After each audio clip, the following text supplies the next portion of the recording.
الحمدللہ رب العالمین والصلاة والسلام علی رسولہ الکریم اما بعد فاعوذ باللہ من الشیطان الرجیم بسم اللہ الرحمن الرحیم الصلاة والسلام علیک یا سیدی یا رسول اللہ وعلی آلک وصحابک یا سیدی یا حبیب اللہ۔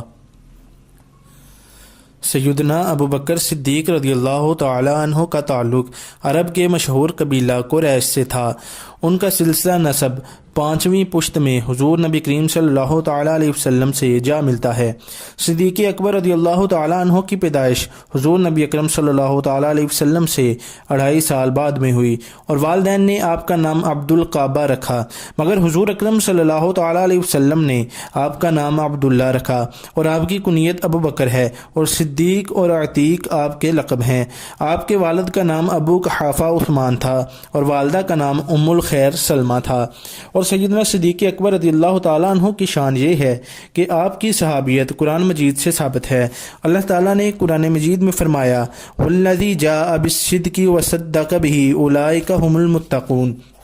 حضور نبی اکرم صلی اللہ تعالیٰ علیہ وسلم کے اور بھی صحابہ کرام رضی اللہ تعالیٰ عنہم ہیں۔ کسی کی صحابیت احادیث سے ثابت ہے، کسی کی تاریخ سے ثابت ہے، لیکن صدیق اکبر رضی اللہ تعالیٰ عنہ کی صحابیت قرآن مجید سے ثابت ہے۔ جو شخص صدیق اکبر رضی اللہ تعالیٰ عنہ کو صحابی نہ مانے گویا اس نے قرآن مجید کی آیت کا انکار کیا، اور جو قرآن مجید کی آیت کا انکار کرے وہ مردود اور کافر ہے۔ وآخر دعوانا ان الحمد للہ رب العالمین۔